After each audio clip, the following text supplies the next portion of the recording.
Velkommen til hjemmesiden, der tilhører Holstebro Omegns Fiskeriforening. Du er sikkert landet her, fordi du gerne vil ud og fiske laks. I denne lille video, der vil vi prøve at vise dig, hvordan du får mest muligt ud af vores kort over fiskevand, som vi har lavet på Google Maps. Her på forsiden finder du information om, hvordan du bliver medlem, hvordan du kan købe dagkort,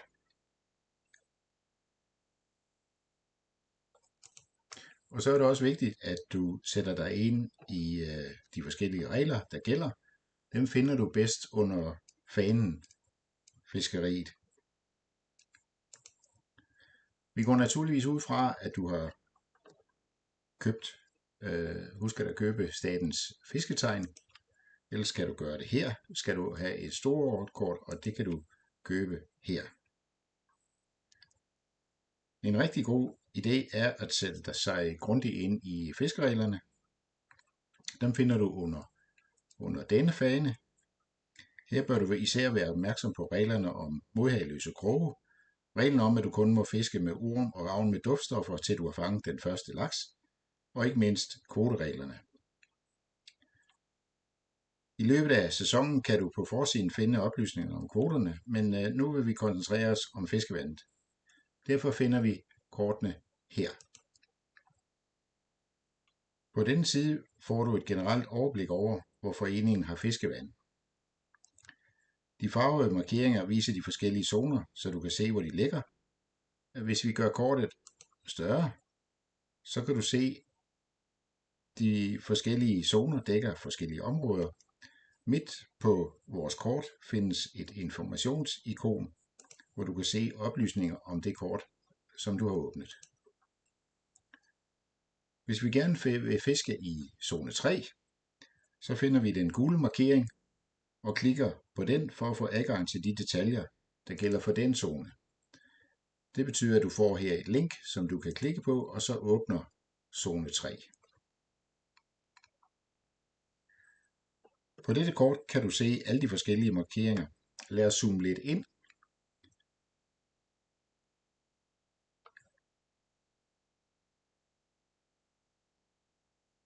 De gule streger, de viser vores fiskeret på nordsiden.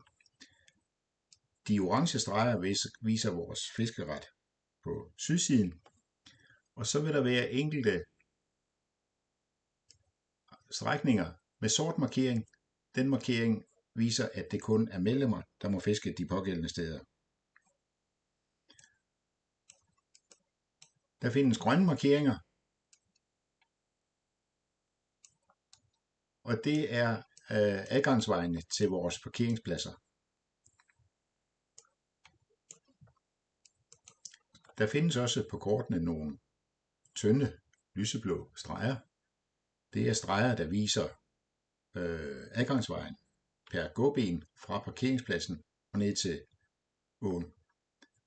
På zone 3 har vi ikke nogen eksempel på det, men det kan du finde på nogle af de andre kort. Kigger vi lidt på området omkring hængebroen, kan du se, der er forskellige ikoner. Her på den plads findes der for eksempel shelters, og her kan du se lidt, hvordan placeringen er på disse shelters. Og jeg skulle lige tage billede 2. Værsgo.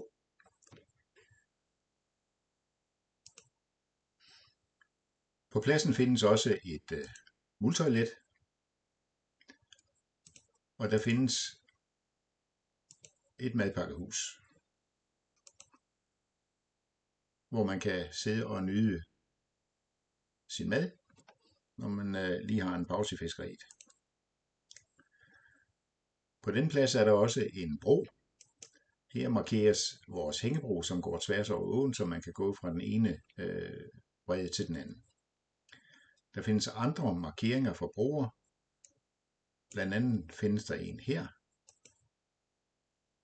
Det er markeringer for spang og små broer, som går hen over.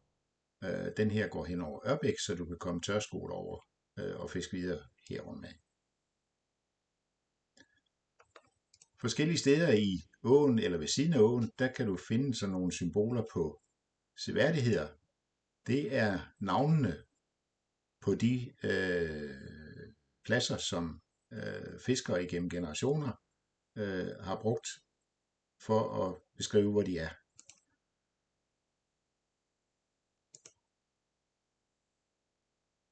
Det vil du møde overalt i åen.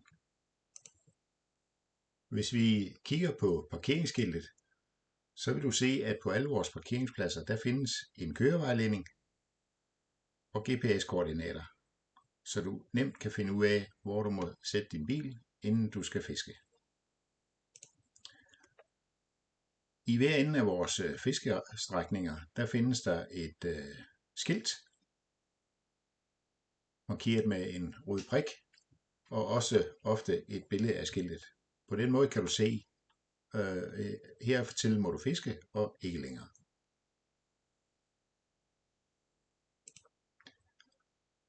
Det var en gennemgang af vores kort. Hvis du på din telefon slår placering til, når du er ude ved fiskevandet, så vil du altid kunne se, hvor du befinder dig langs med vandet, og hvor du må fiske, og selvfølgelig også, hvor du ikke må fiske.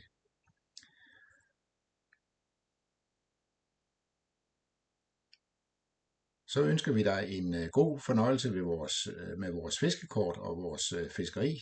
Men husk, fisketuren er ikke slut, før du har indberettet din fangst. Indberet gerne så hurtigt som muligt, og senest kl. 24 på fangstdagen.